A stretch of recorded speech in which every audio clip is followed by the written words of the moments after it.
아, 지식구조와 정치 1, 제9주차 수업 시작하겠습니다. 오늘은 이제 강의 계획서에 있는 것처럼 제9주차 경제 두 번째 부분입니다. 그래서 무역 용어하고 조세만 공부를 하도록 하겠습니다. 우리가 제8주차에 중간 시험을 봤습니다. 그 시험 문제 이제 조금 어려움이 있어가지고 비공개 댓글로 해서 이제 답안을 제출했을 겁니다. 이제 이번 주부터 이제 하반기가 시작이 돼서 이 내용을 공부할 거고, 그 다음에 이제 여러분들이 그 강의 교재들을 다 준비를 했을 텐데 교재 이제 그 내용이 충분히 그 확보가 되어 있기 때문에 지금 이제 강의 계획이 약간 그 변화가 생겼죠. 쉽게 말하면 우리가 9주차에 이제 무역 용어를 공부를 하게 되는 겁니다. 그러니까 우리 책으로 치면은 이 부분은 33페이지부터 해당이 됩니다. 33페이지에 무역 용어가 나오고 35페이지에 이제 조세가 나오거든요. 그 내용에 대해서 우리가 나눠서 공부를 하도록 하겠습니다. 그리고 이 시간에 이제 강의 컨텐츠도 올리겠지만, 그 다음에 여기 강의 그 강의안도 올리도록 PPT 이 자료를 올리도록 하겠습니다. 여러분들이 그거를 내려받아서 이제 활용을 하면 되겠습니다. 아마 수업 그 교재하고 별 차이가 없을 겁니다. 자, 오늘 이제 공부할 첫째는 이제 무역 용어를 우리가 몇 가지 공부를 해야 됩니다. 우리가 이제 기본적으로 알아야 될 것들이죠. 무역이라고 하는 것은 국가 간 교역입니다. 상품의 교역, 뭐 자본이나 뭐 기술이나 이런 건 노동이나 이런 그 이동이 아니고 상품의 이동 현상을 우리는 무역이다 이렇게 얘기를 하고 수출입이다. 나가는 그 밖으로 나가는 것을 수출이다. 익스포트다 이렇게 말하고 그다음에 들어온 것을 수입이다. 임포트다 이렇게 얘기를 하는 거잖아요. 그걸 묶어서 우리는 무역이다. 예, 트레이드란 말을 씁니다.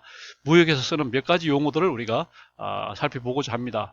아마 가장 그 기본적인 용어가 신용장이 아닌가 해요. 신용장이라고 하는 것은 지금 여기 나와 있는 것처럼 신용장이라고 한문으로 쓰면 이렇게 믿음, 신뢰의 기초를 둔 짱이다. 신용장 이렇게 한문으로 쓰면 이런 신용장이 되는 거고, 영어로 하면은 letter of credit, 그러니까 신용을 관한 기록이 이제 신용장. 그러니까 이제 수출입을 할 때 외환을 표준 화폐인 그 달러를 주고 받는 것이 아니고 그 이전 단계인 신용장을 가지고 이제 일단 거래를 하잖아요. 그래서 아마 신용장이 가장 기본적인 용어가 아닌가 이런 생각이 들고요. 자, 다시 앞으로 돌아와서 일단 이제 이런 무역을 하려면 그 이제 화폐가 있어야 돼. 결제 수단이 있어야 되는 거죠.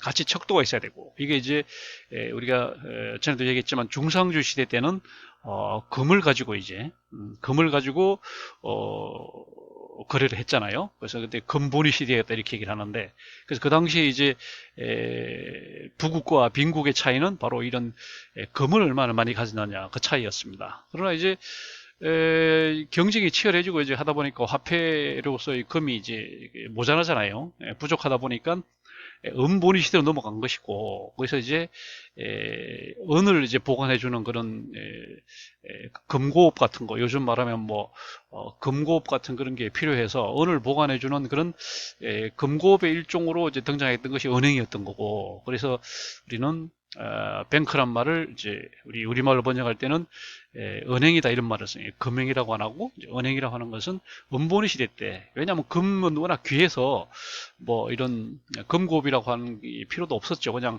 자가 집에 있는 그런 금고에다가 보관하면 되니까. 은은 어느 정도 대중성이 있으니까 이제 이것을 대신 보관해주는 이제 금고업이 필요했던 거고, 그래서 은행이라고 했던 게 나왔던 겁니다. 오늘날 은행은 뭐 굉장히 다양한 기능을 수행하지만 초창기에 은행이라는 것은 다른 게 아니라 고객들이 맡긴 은을 이제 지하 창고에다가 금고에다가 보관을 해주고 수수료를 받는 그런 형태였던 거죠. 거기 좀 나아가면서 이제 여신, 수신 이런 기능이 추가되고 뭐 이렇게 그다음에 뭐 신용창조 해서 이제 뭐 수표 뭐 지불 준비한 진비율만큼만 남기고 나머지는 이제 대출을 하고 하다 보니까 굉장히 많은 오늘날 화폐 이제 보조적 기능하고 그다음에 파생 상품까지 많이 나오고 이렇게 해서 오늘날 은행이 하는 일이 굉장히 많아졌지만, 본래 은행이란 거 본래 이제 기능은 그렇게 시작이 됐던 거고요. 그래서 하여튼 이 물자를 교역을 하려면 이제 반드시 화폐 수단이 있어야 되는 거잖아요. 왜냐하면 그 물물 교환 형태가 아니고 화폐 가치를 척도로 중개 매개를 통한 그런 거래다 보니까 그게 이제 무역, 그래서 이제 결국 금융을 이제 볼 수밖에 없는 금융. 그래서 우리가 IMF라고 하는 그 국제 통화 기금이 있어서 세계 이제 기축 통화로서 미국 달러, US 달러를 이제 기축 통화로 해서 그걸 화폐 척도로 해서 오늘날 이 교육이 이루어지지만, 또 현실적으로 그런 이제 달러 현금이 이제 오갈 수는 없으니까, 그래서 우리는 이제 은행을 통해서, 금융기관을 통해서 우리가 이제 무역을 하게 되는 겁니다.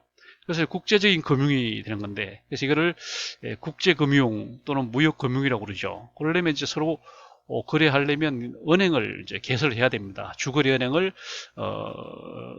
개설을 해야 돼요. 그 은행을 우리는 개설은행이다, 이렇게 구자를 수출입 그 외환 그 구자를 개설하는 은행, 개설은행이라고 그러고, 그래서 영어로는 이슈, 발급해주는 또는 오프닝 뱅크다, 열어주는, 거래를 터주는 그런 이슈잉 뱅크 또는 오프닝 뱅크라 이런 말을 쓰는 거죠. 이거는 수출자한테, 수출하는 사람에게 신용장을 발행해주는 은행을 개설은행이다, 이렇게 말하는 겁니다. 그러니까 뭐 외환 거래, 현금 거래도 있지만 일단 신용장을 일단 발행을 해주는, 은행 명의로 이제 신용장을 이제 발행을 해주는 거죠.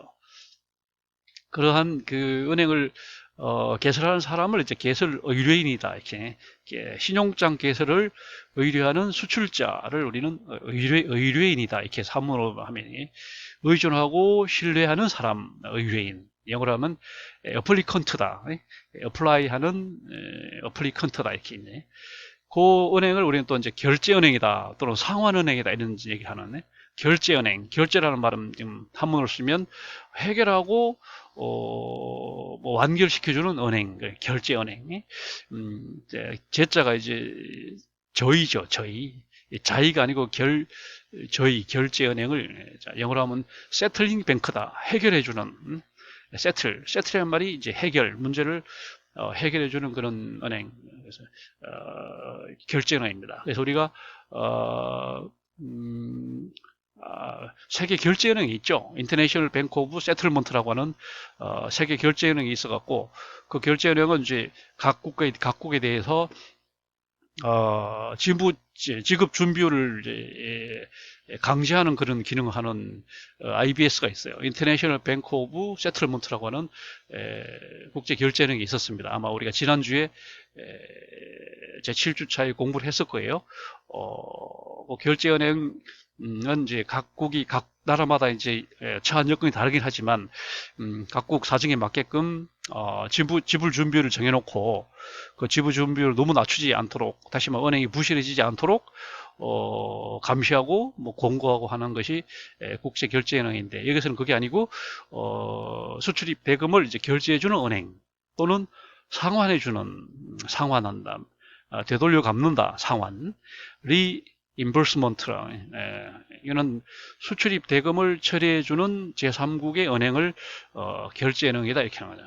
개설은행은 이제 주로 국내은행이죠. 신용장을 발행하니까 주로 국내은행이고, 결제은행 또는 상환은행은 이제 제3국에 이제 두는 겁니다. 한국과 미국이 만약에 무역을 한다고 치면 뭐 홍콩이나 아니면 뭐 싱가포르에다 이제 개설하는 은행, 거래하는 은행, 이 결제은행 또는 상환은행이라고 그렇게 말하고, 또는 매입은행이란 말이에요. 매입, 사들인다는 거죠. 살매자, 사서 사들이는 매입은행이 있습니다. 영어로 하면 negotiating bank라고 그래서 이거는 환어음을 매입하는 은행입니다. 환이라고 해요. 저희가 이제 아까 말한 것처럼 외환이 이제 미국 달러로 이렇게 거래가 되면 좋겠지만, 그렇지 않고 이제 어음 형태로 많이 발행하거든요. 어음이라고 하는 형태로 이제 발행을 하고, 그 어음에 대해서 신용을 이제 부여하는 것이 신용장인 거죠. 신용장. 그러니까 환어음을 일단 이제 수출업자가 이제 환어음을 일단 받으면 수입업자로부터 이제 환어음을 받잖아요. 현찰이 아니라 이제 뭐 1억 불 이렇게 해서 환어음을 받으면 그거를 그거는 이제 현금이 아니니까 그걸 현금으로 바꿔야 되잖아요. 그렇게 이제 대체로 어음 형태로 이제 오게 되는데, 그 어음을 현금으로 교환해주는 은행이 이제 매입은행인 겁니다. 그러면 그 1억 불을 다 주는 것이 아니고, 수수료를 떼고 해서, 뭐, 예를 들면, 9천만 불 이렇게 주는 거죠. 9,500만 불 이렇게 해서 현금으로 바꿔주는 그런 은행이 바로, 매입은행입니다. 그래서 이제, 어음이라고 하는 것은 이제 한문이 없습니다. 우리 순 한글로만 표현하는 것이고, 환어음을 매입하는 은행, 매입은행입니다. 그 다음에 이제 어음이라고 하는 것 또는 정권이라고 하는 것도 기한이 있는 게 없고 이제 기한이 없는 게 있고, 이제 기한이 있는 어음이 있습니다. 언제 이내에만 일단 지급 후에죠. 언제 이후에는 이제 현금으로 바꿀 수 있는 그런 어음입니다. 당장 현금이 되진 않고 그것을 이제 일정 한 달 뒤에, 뭐 1년 뒤에 매입은행에 가져가면은 수수료를 제하고 이제 현금으로 주는 그런 절차가 되는 거죠. 그 다음에 인수은행, 이거는 기한보험을 인수하는 은행, 인수은행이라고 이렇게 얘기를 하는 거고, 그 다음 지급은행, 그 다음에 지급은행이라는 말은 신용장에 의해서 지급을 위탁받은 은행, 신용장을 이제 지급은행으로 하고, 어음 중에서 이제 무담보, 담보가 없는 어음이 있습니다. 이런 무담보 은행임, 어음이라고 해. 무담보 채권, 어음 이렇게 얘기합니다. 담보 없이도 결제가 가능한 어음. 그 다음에 화환어음, 화환이라는 것은 화환이라는 것은 말 그대로 화물로 이제 환산된 화환은행.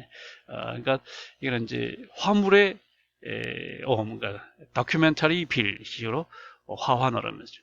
주로 이제 선적, 배에다가 물자를 실었다 하는 것을 첨부한 환음을 화환음이다 이렇게 이제 얘기를 한 거고, 그 다음에 이제 수출을 할 때는 보험을 가입하죠. 수출에 만약의 사태에 대비해서 가입하게 되는 건 수출보험이다 이렇게 나온 거예요. 지금 현재는 수출보험기금에 의해서 이제 지원을 받아서 이렇게 수출보험에 가입을 하고, 그 다음에 수출에 대해서 이제 신용보증을 또 받는 거죠. 신용장을 받긴 하지만 이것도 수출입은행에서 이제 수출 신용보증을 써주는 거죠. 그 다음에 이제 배에다 싣고 선적을 해서 이제 갈 경우에 또 만약의 사태에 대비해서 해상보험에 가입을 합니다. 머린 인슈런스라고 해서 해상보험에 이제 가입을 하는 거죠. 뭐 화재를 포함해서 뭐 도난이나 뭐 그다음에 사고나 이런 데 대비하는 것이 해상보험이 되는 거고, 그다음에 외국환, 외국 돈을 이제 외국환이라는 거죠. 주로 기축통화인 US 달러도 있지만 그 외 여러 가지 형태의 홍콩 달러, 무슨 캐나다 달러, 호주 달러 이런 것도 있고, 일본의 예너랄지, 그다음에 이제 중국의 위안화랄지 이런 다양한 그런 외국 환이 존재하게 된 겁니다. 이건 주로 이제 대외 지급 수단인 화폐는 물론이고, 그 화폐를 하는 그 증권이죠. 주로 뭐 채권이랄지 모험이랄지 하는 외화 증권, 뭐 외화 채권 이런 것들을 우리 외국 환에다 이렇게 말한 거고, 현물환은 뭐예요? 매매 계약일부터 제2영업이 이전에 인도되어야 되는 환, 현물에 거의 가까운 환인 겁니다. 이 환은 그 날짜를 지나면 이제 무효가 되는 거죠. 이런 식으로 이제 무역 용어들을 이제 정리를 해봤고요. 그 다음에 이제 우리가 봐야 될 게 거래, 이제 상품의 수출입 거래, 익스체인지를 볼 때는 아까 말한 것처럼 신용장이란 걸 이제 신용장이 굉장히 이제 중요한 그런 LC라고 하죠. LC, Letter of Credit다. 신용장. 이거는 수입업자가 돈이 충분히 있다 하는 지불 능력을 전제로 해서 은행이 발행하는 증서, 이거를 신용장이라 이렇게 말한 겁니다. 그러니까 이제 현금으로 붙이지 않고 신용장 형태로 해서 일금 뭐 1억 불 이렇게 해서 이제 신용장 형태로 이제 그러니까 일종의 뭐 어음이죠. 어음 형태로 이제 발행하게 되는 겁니다.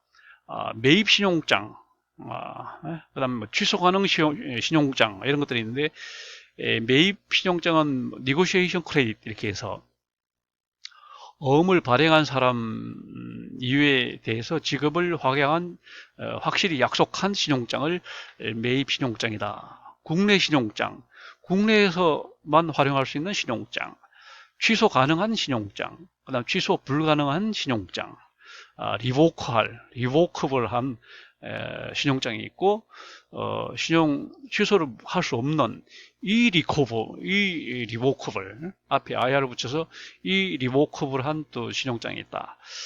그 다음에 국제 신용장 통일 규칙을 UCP 600이라고 한다. Uniform Customs and Practice for Documentary Credits에서 USP 600이라는 그 국제 신용장 통일 규칙이 있습니다. 그 다음에 이제 그 과정, 우리가 무역을 할 때 과정을 보면 맨 먼저 개설을 해야 하는 그 사람은 의뢰인이다. 아까 말한 것처럼 어플리컨트라고 해서 거래은행에 가서 신용장 개설을 먼저 의뢰를 하는 것이고, 그 다음에 이제 지급인이 있고 송장이에요. 송장. 어떤 물자를 보낸다고 하는 송장. 한문으로 쓰면 보낼 송자를 쓰고 송장이 아니고 송장. 이 장자는 된소리를 내죠. 신용장, 송장, 인보이스 소리를 내는 송장이 있고, 송장에도 상업송장, 세관송장, 송장도 여러 가지가 있는 거고요. 그 다음 하인이란 건 이제 도장을 찍는 휘핑 마크죠. 배에다 실을 때 이제 화물에다가 밖에다가 포장을 해서 이제 도장을 찍는 그걸 휘핑, 선적하는 배에다 실을 때 완료해서 찍는 도장, 이걸 우리는 하인이라고 하죠. 하인. 한문으로 쓰면 이렇게 화물을 뭐 옮기는 걸 확인하는 그런 도장을 하인이라고 하죠. 그 다음에 적화 목록, 카고 매니페스트다. 배에다가 이제 상품을 쌓아가지고 거기 어떤 게 실렸는지를 이제 그 목록을 작성하죠. 그러니까 적화란 말이 쌓을 적자, 실을 하자. 그러니까 배에다가 싣고 쌓아서 그 상품 뭐 컨테이너에 뭐가 들었는지를 이제 작성하게 되는 그런 목록, 이런 걸 이제 적화 목록이다 이렇게 얘기하는 거고, 그 다음에 배에다 싣는 것을 이제 선적이다. 영어로 말하면 휘핑, 선적. 배선자에 쌓을 적자, 배에다가 이제 싣는 거죠. 대체로 이제 컨테이너 단위별로 해서 이제 싣게 되는 거고, 분할 선적, 나눠 싣는 거, 선화증권, 배에다가 물건을 실었다고 하는 것을 이제 확인해주는 증권, 빌 오브 랜딩, 선화증권, 그 다음에 본선 수취증 이런 게 있고, 통관, 세금을 내고 하는 뭐 관세를 내고 하는 세관을 통과한다는 거죠. 통관. 그러니까 이거는 customs clearance다. clearance라면 깔끔하게 이제 통과하는, 세금을 일단 내야 customs 관세를 내야 이제 통관이 가능한 것이고, 타소장치, 다른 곳에 주는 타소장치 뭐 이런 용어들이 있습니다. 그 다음에 우리가 이제 보는 게 환율이잖아요. 내국환과 외국환과의 그 교환 비율, 이게 이제 환율이죠. 환율. 이게 이제 나라마다 조금씩 제도가 달라서 자본주의 국가들은 이제 외환 시장에다가 이 환율을 맡겨놓죠. 시장에 정부가 개입하지 못하게 하고, 정부가 개입하면 이제 대표적인 불공정 관행이 됩니다. 그런데 사회주의 국가권은 여전히 국가가 이제 환율을 통제합니다. 중국이나 베트남이나 이런 나라들은 이제 환율을 통제하기 때문에 시장에다 맡겨놓는 것이 아니고, 외환의 수요 공급에 따라서 외환의 거래와 환율이 결정되도록 그 시장 메커니즘을 맡겨놓는 것이 아니고, 정부가 이제 환율을 제시하는 그런 형태이기 때문에 굉장히 불안정합니다. 그러니까 사회주의권에 이제 그 투자를 할 때는 항상 이 환율 조작을 항상 염두에 둬야 됩니다.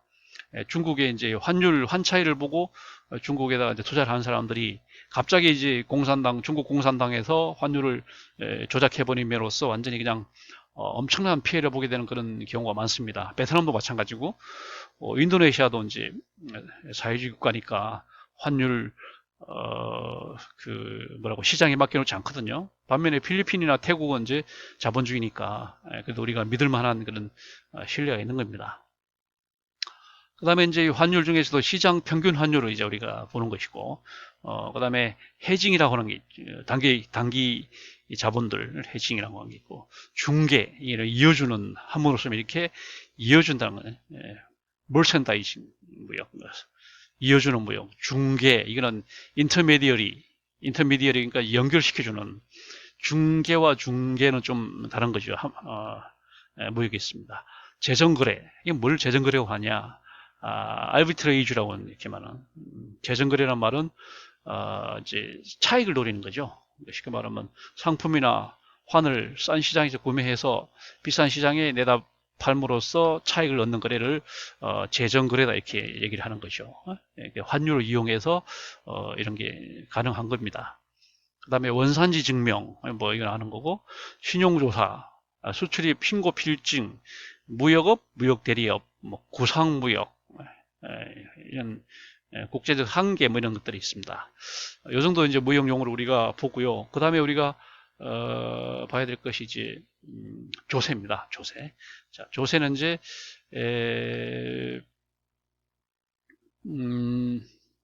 자, 우리 조세는 이제 먼저 우리가 그 수입 지출을 보죠. 이게 이제 정부 살림, 나라 살림을 이제 보는 겁니다. 나라 살림을 볼 때 나라 살림에 이제 돈이 들어가는 거, 금융이 들어가는 금융을 이제 수입이다 이렇게 하면 레버뉴다 이렇게 해서 받을 숫자 수입, 국가 정부 차원에서 받는다 이게 수입, 받을 숫자 써서 수입, 영어의 레버뉴.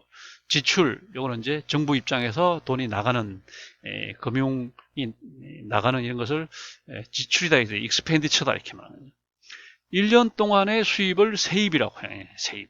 이 세입은, 이 세자는 이제 1년, 영어로 하면 annual income이죠. 1년 동안 들어오는 총 국가 수입을 세입이라고 하고, 1년 동안 나라에서 총 지출되는 모든 돈들을 세출이다, 이렇게. annual 익스펜디처다 이렇게 말하죠. 그러니까 회계년도 안에 대개 이제 1월 1일부터 12월 31일까지 이걸 우리 회계연도라고 합니다. annual year 이렇게 말하죠. annual year. 그래서 회계연도 안에 이제 이런 세입과 세출이 있는 겁니다. 그런 세입 중에서 대부분을 차지하는 게 바로 조세라고 하는 겁니다. 조세. 조세가 아닌 세입을 우리는 세외 수입이다 이렇게 세외 수입이다.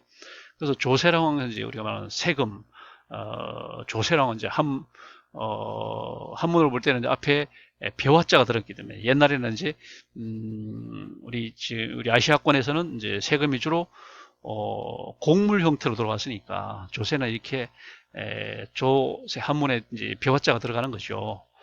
서양은 뭐 유럽은 뭐 소금으로도 받아들이고 유럽은 또 이제 소금이 귀하다 보니까 소금이 이제 그 세금 뭐랄까요 화폐로 많이 써 있거든요. 그래서 우리 아시아권은 조세라고 이렇게 하는데 현재 대체로 나라마다 차이가 있지만 그 나라 그 세입 중에 조세가 차지하는 비율이 90%가 넘어요. 우리나라도 지금 국세, 지방세 합쳐서 전체 우리나라 국가 재정 중에 재정 수입 중에 조세가 90%, 한 95%가 될 겁니다. 95%가 조세 수입이고 그 외 조세 이외에 한 5% 되는 것이 다양한 형태의 세외 수입이 됩니다. non-tax receipt다 이렇게 얘기하는 거죠. 이런 식으로 이제 나눠보는 거예요. 나라 살림을 이런 식으로 구분해 보는 겁니다. 그래서 조세라고 하는 것은 이제 국가가 우리 국민에게 부과하는 그런 세금이죠. 그걸 우리는 이제 과세다. 국가에서 부과하는 과세라고 그러고, 우리가 볼 때는 납세고, 국가에서 볼 때는 세금을 부과하니까 과세가 맞는 거고, 우리는 납세가 맞나요? 드릴 납자. 그래서 이제 과세라고 하는 것을 말 그대로 세금을 부과하는 거니까, 영어로 볼 때는 이제 텍세이션이 되는 거죠. 텍스가 조세니까, 텍세이션 그러면 조세를 부과한다는 뜻이니까 텍스와 텍세이션은 다르죠. 의미가 조세와 과세는 다른 겁니다. 이거는 이제 중요한 것이 누가 세금을 부담할 것이냐, 납세 의무자가 중요한 거예요. 부과 주체는 뭐 국세든 관세면 뭐 관세청이 되는 거고, 국세면 국세청 세무서가 되는 거고, 지방세면 시도 시군구가 되겠죠. 주체는 뭐 단순한데 문제는 이제 납세 의무자입니다. 누가 결국은 세금을 내느냐, 그다음 최종적으로 누가 내냐, 이것도 사실 중요하죠. 예를 들면 법인세 같은 경우에는 각 법인이 기업들이 이제 세금을 내지만 결국은 그 세원이 소비자들이 그걸 구매함으로써 거기서 이제 세금이 발생하는 거니까 최종 이제 세금을 부담하는 사람들은 최종 상품 구매자라고 볼 수 있는 거잖아요. 그러니까 이 납세 의무자를 정확히 분간하기 쉽지 않습니다. 왜냐하면 조세의 전가가 가능하니까.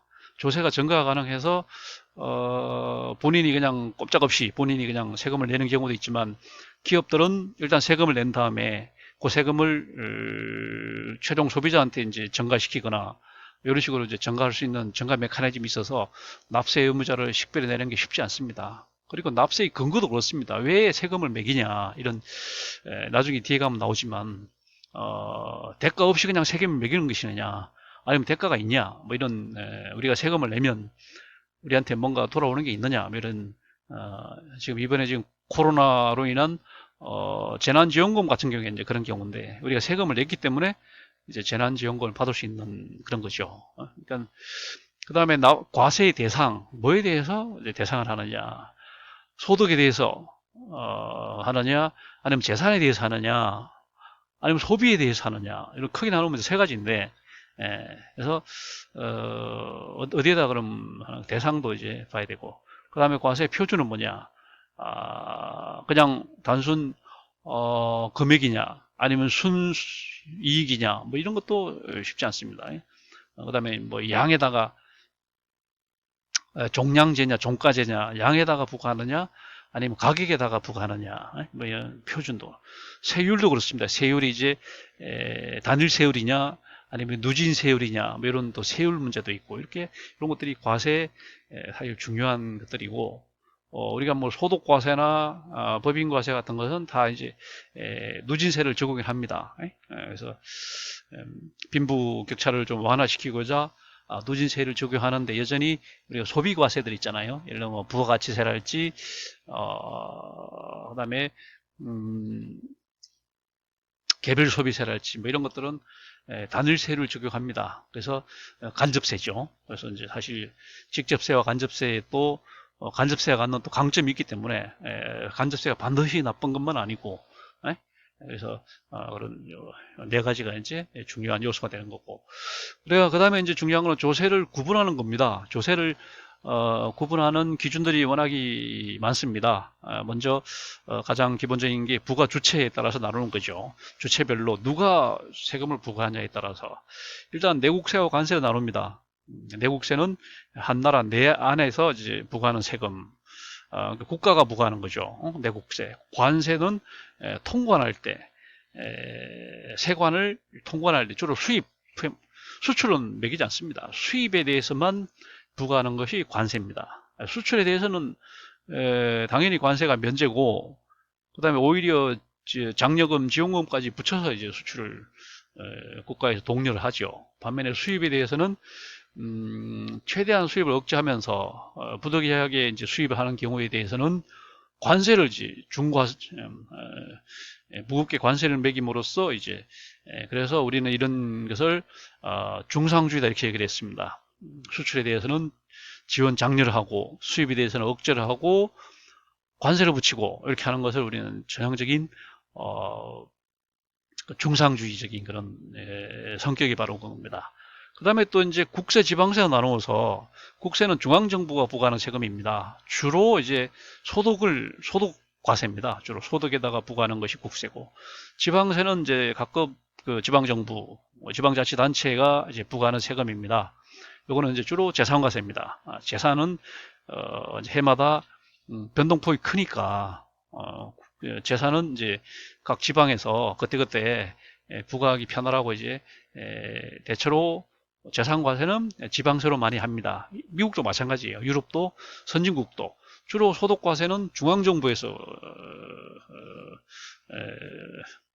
부과하고, 그 다음에 이제 주로 재산과세는 주로 지방정부에서 이제 부과하는 게 전 세계적인 추세다 이렇게 얘기할 수 있습니다. 그거는 이제 그럴 수밖에 없는 게, 아까 말한 것처럼 소득이라는 것은 이제 대체로 일정하고 재산은 그때그때 너무 변동폭이 크니까 그럴 수밖에 없는 겁니다. 근데 이제 국세도 소득과세만 갖고는 부족하니까 소비과세를 이제 하나 소비과세를 추가해서 이제 충당하도록 하고, 지방세도 재산과세만 갖고는 부족하니까 또 소비과세를 또 추가를 해서 이제 충족을 시킬 수 있도록 이렇게 하는 거죠.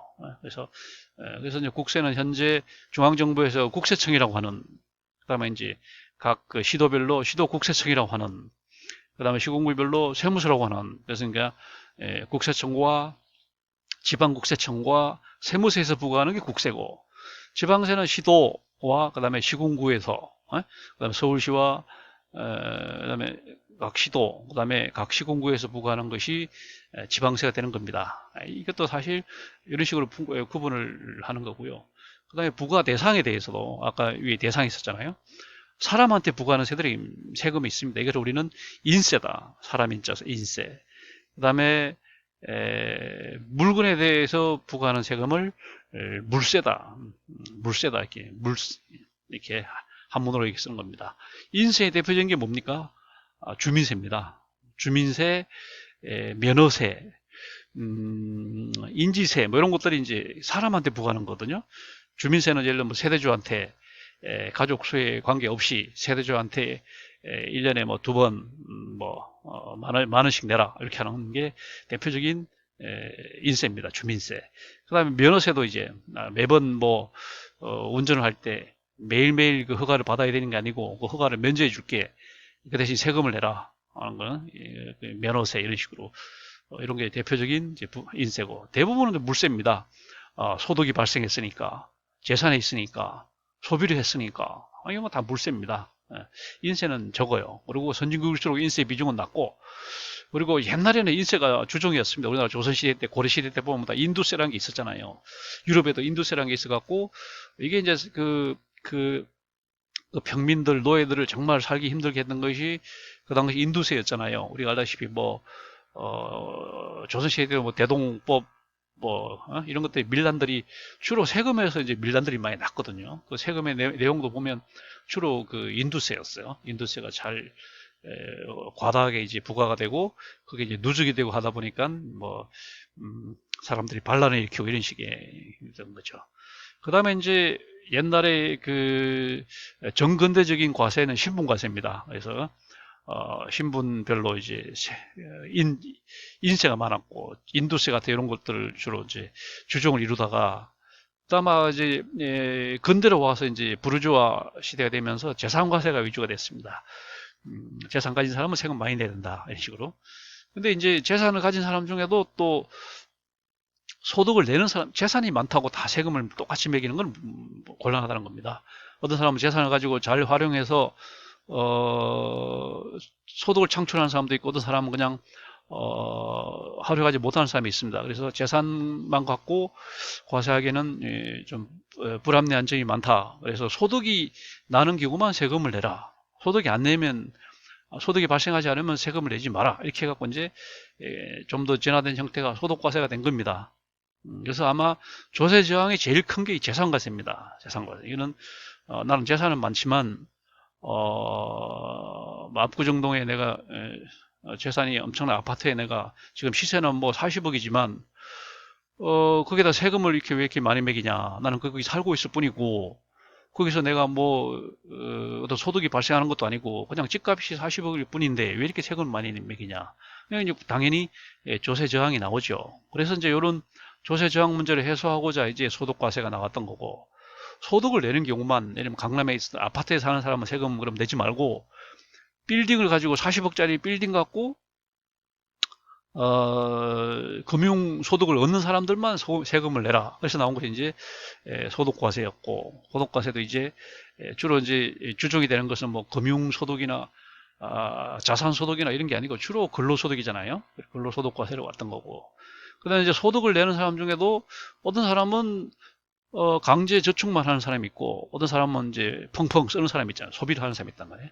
그러니까 강제 저축하는 사람, 대학원 등록금 내고, 이렇게 부모 요양원 요양비 내고 이렇게 좋은 데다 쓰다 보니까 나는 별로 내 돈이 없다. 이런 사람들은 또 면제해줘야 된다. 이렇게 나온 것이 소비과세가 나오던 거죠. 그러면 소비를 많이 하는 사람이 세금 많이 내야 된다. 이렇게 해서 이제 점점 합리화된 거죠. 처음에는 신분과세 참 문제가 많다. 다만 귀족이라고 세금 더 내는 게 말이 되냐. 문제가 많다 해서 나온 게 재산과세다. 네? 재산 가진 사람 많이 내라. 근데 또 이 불합리한 측면이 있으니까, 그래서 소득과세로 이제 또 옮겨갔다가 소득과세도 또 불합리하니까 이렇게 해서 우리는 대체로 요 네 가지 형태로 이제 현대에 와서는 좀 결합시켜서 이렇게 이제 활용하고 있는 그런 상황이고, 그 다음에 하나가 이제 목적과세죠. 이거는 말 그대로 특별한 목적을 위해서 부과하는 세금입니다. 현재 교육세처럼 그 다음에 무슨 환경 관련 이런 세금, 이런 거는 목적세입니다. 교육 여건을 개선하기 위해서 세금을 걷는 거잖아요. 예전에 방위세 같은 거, 유럽 같으면 뭐 사회복지세, 사회보장세 뭐 이런 것들이 대표적인 목적과세입니다. 현재 우리나라에 뭐예요? 도시계획세 뭐 이런 것들은 목적세입니다. 도시계획에 잔액을 쓰거든요. 교통세 이런 것도 목적세예요. 오로지 교통환경 개선에만 쓰는 이런 목적과세, 이렇게 해서 부과 대상에 따라서 이렇게 상당히 다양하게 나눌 수가 있고, 그죠. 그 다음에 부과 방법에 따라서 직접세와 간접세로 나누는 거죠. 직접세는 일단 그 소비 그 가격, 직접세는 말 그대로 직접 부과하는 그런, 주로 이제 소득과세, 재산과세 이런 것들이 다 이제 직접세가 되는 거고, 간접세는 이제 소비과세입니다. 소비하는 상품의 최종 가격에다가 이제 포함시키는, 예를 들면 10%의 부가가치세, 그 다음에 자동차 같이 이제 고가품 사치품은 또 일정 비율의 개별 소비세 이렇게 붙이는 거죠. 이렇게 해갖고 이제 걷는 게 간접세입니다. 직접세는 이제 아까 말했듯이 이제 변동세율로 해가지고 대체로 누진세를 많이 적용을 합니다.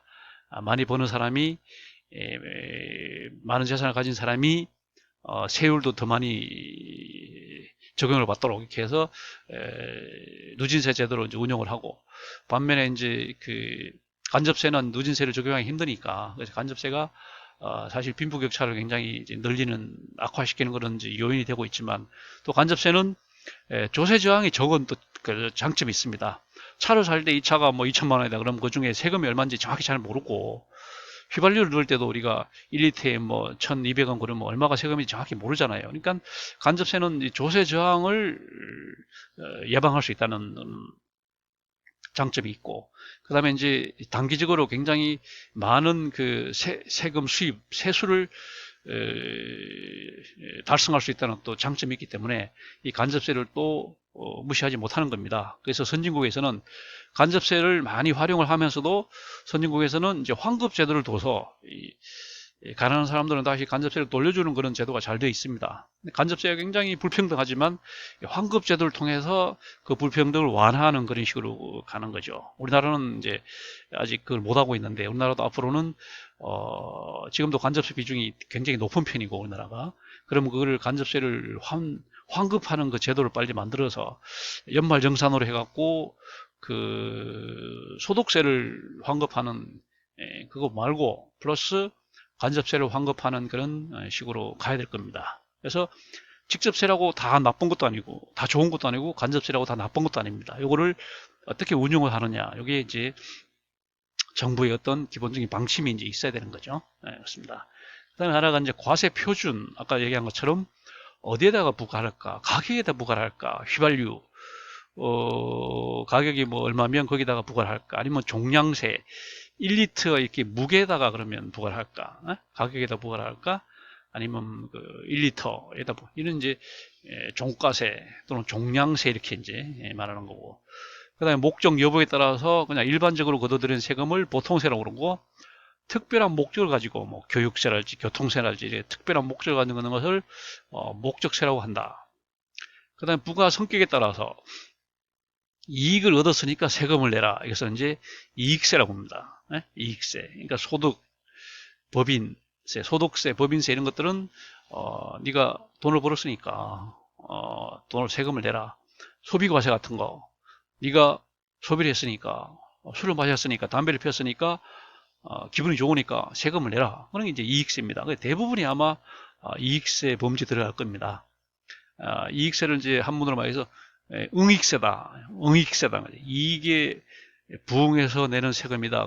응익세다. 이런 말을 쓰는 거고, 그 반대가 능력세입니다. 능력이 있으니까 세금을 내라. 재산세죠.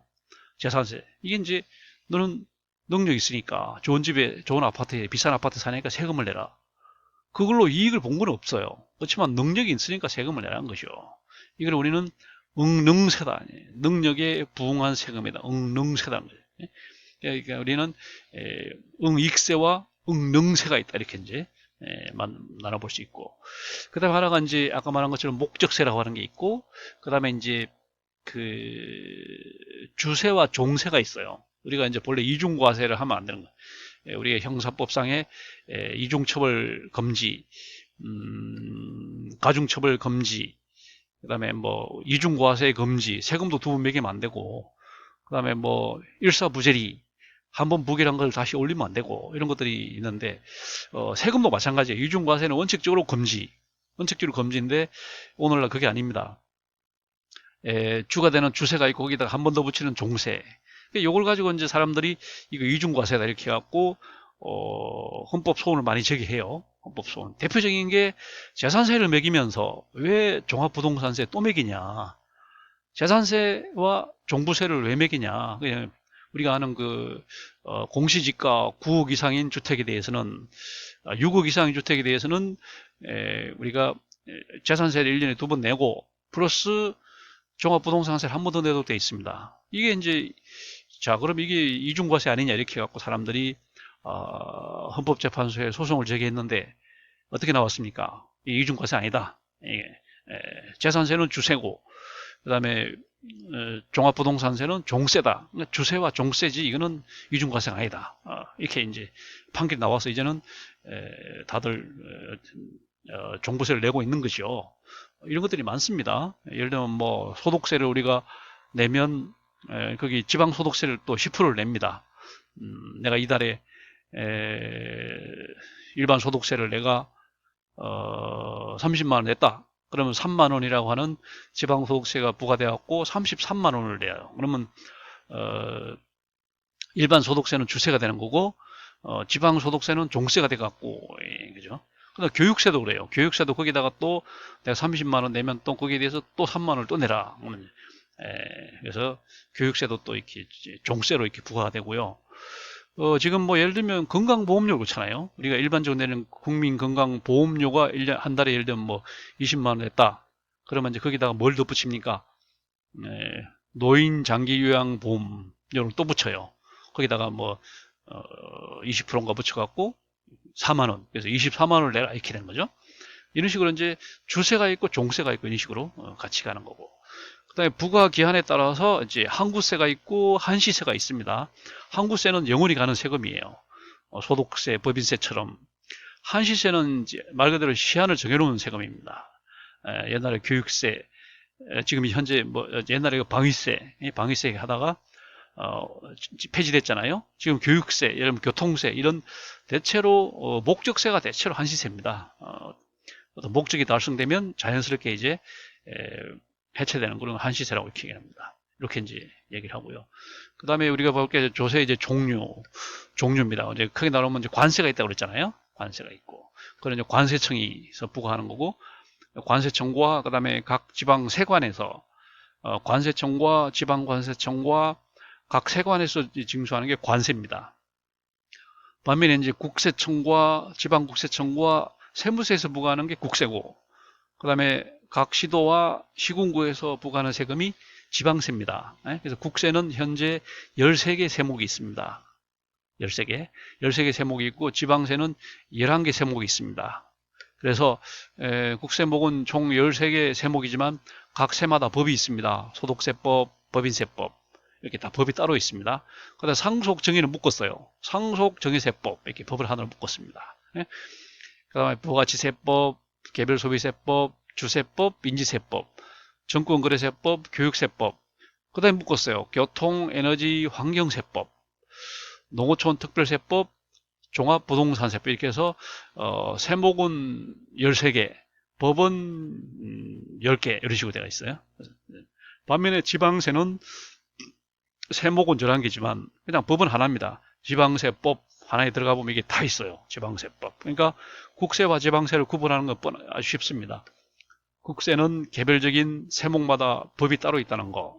지방세는 11개 세목이 그냥 지방세법 하나에 다 들어가 있다는 거. 이렇게 보면 됩니다. 자, 그래서 이제 국세부터 한번 보면은 소득세입니다. 이 소득세는 주로 근로소득세입니다. 소득이라는 게 근로에서 주로 많이 발생하지만 자산소득도 있고 금융소득도 있고, 예를 들면 빌딩에서 임대를 받는 사람은 자산소득, 그 다음에 주식 투자해서 배당금 받는 사람은 금융소득. 그러니까 이 소득이 여러 가지가 있습니다. 그래서 여기서는 그냥 근로소득세라고 보면 됩니다. 법인세라고 하는 것은 말 그대로 법인, 기업이 내는 세금입니다. 주로 법인 중에서 영리법인, 기업, 그러니까 이름을 그냥 기업세로 바꾸는 게 낫지 않나. 이건 근로소득세, 기업세 이렇게 하면 훨씬 이해하기 편할 것 같아요. 상속세는 이제 부모가 돌아가셨을 때 받는 세금, 상속에 대해서 내는 세금. 정여세는 이제 부모님 살아 계실 때 받아서 내는 세금. 그러니까 상속과 정여도 뭐예요? 소득이죠. 받는 쪽에서 볼 때는 소득이기 때문에 이것도 어떻게 보면 넓은 의미의 소득세에 포함이 돼야 되는 거예요. 소득세. 아니면 이게 재산일까? 소득일까? 하여튼 좀 애매한데 하여튼, 그다음 부가가치세는 이제 대표적인 우리나라 간접세입니다. 일반 상품 소비세죠. 모든 상품에 대해서 예외 상품을 제외하고는 모든 상품에 대해서 10%를 적용하고 있는 것이 현재 부가가치세입니다. 말 그대로 VAT, Value Added Tax입니다. 그래서 이것도 이제 법에 보면은 변동세율을 적용할 수가 있습니다. 예를 들면 7%부터 13%까지 이렇게 적용할 수가 있는데, 그냥 편의상 모든 상품에 대해서 그냥 무조건 10%를 부과하고 있습니다. 그 다음에 이제 사치품에 대해서는 개별 소비세를 적용합니다. 이거는 예전에 특별 소비세라는 이름이었는데 이게 너무 말이 좋지 않다 이래서 개별 소비세라는 이름을 바꿨던 겁니다. 자동차나 무슨 에어컨이나 이런 데 대해서 이제 부가가치세를 붙이고, 그 다음에 개별 소비세 한 번 더 붙이니까 부가가치세가 주세고 개별 소비세는 종세가 되겠죠. 그 다음에 주세, 술에 대해서는 또 특별히 세금을 붙입니다. 술은 또 뭘래요? 부가가치세가 일단 10% 붙겠죠. 그 다음에 위스키나 이런 고급 술은 또 개별 소비세가 붙겠죠. 게다가 주세가 붙겠죠. 세금이 세 번 일단은 부과가 되는 형태고, 인지에 대해서 인지세가 있고, 증권거래세, 교육세, 교통에너지, 환경세 이런 것들은 목적세고요. 농어촌 특별세도 목적세고, 종합부동산세는 재산세, 지방세인 재산세에 부과해서 내는 국세입니다. 많은 사람들은 종부세를 지방세로 오해하는데 이 종부세는 국세예요. 국세. 그러니까 국세 중에 유일한 재산과세다 이렇게 보면 됩니다. 재산과세. 그 다음에 지방세는 11개가 있는데 일반 주민세가 있고, 그 다음 취득세가 있습니다. 옛날에 부동산 등록세를 흡수해 가지고 이제 취득세가 됐습니다. 이게 아마 세원, 제일 많이 거치는 세원입니다. 그 다음 일반 재산세입니다. 일반 재산세는 옛날 도시계획세를 흡수를 했습니다. 주로 토지분, 건물분 이렇게 해서 1년에 두 번 나누어서 이제 부과를 하는 겁니다. 재산세. 그 다음에 등록면허세. 등록세와 면허세를 통합을 했고요. 지역자원시설세. 그 다음은 자동차세. 이것도 이제 옛날에 주행세를 흡수를 했습니다. 자동차도 일종의 재산이니까 이것도 이제 재산과세죠. 그 다음에 레저세. 옛날에 경주 막권세를 해서 레저세가 됐습니다. 그 다음에 담배 소비세. 그 다음에 지방소득세가 새로 생겼습니다. 옛날에 주민세 안에 들어가 있던 소득할 주민세를 지방소득세로 개편했고, 그 다음에 지방소비세가 생겼습니다. 이것도 부가가치세 일부로 지방세로 전환된 부가가치세 일부를 이제 지방소비세로 이제 이름을 바꿨습니다. 그 다음에 지방교육세라는 게 또 새로 생겼어요. 등록세, 레저세, 주민세 균등할 재산세 등에 병과했던 목적세, 지방교육세입니다. 이렇게 해서 지방세는 모두 11개 세목이 되겠습니다. 자, 오늘은 이렇게 해서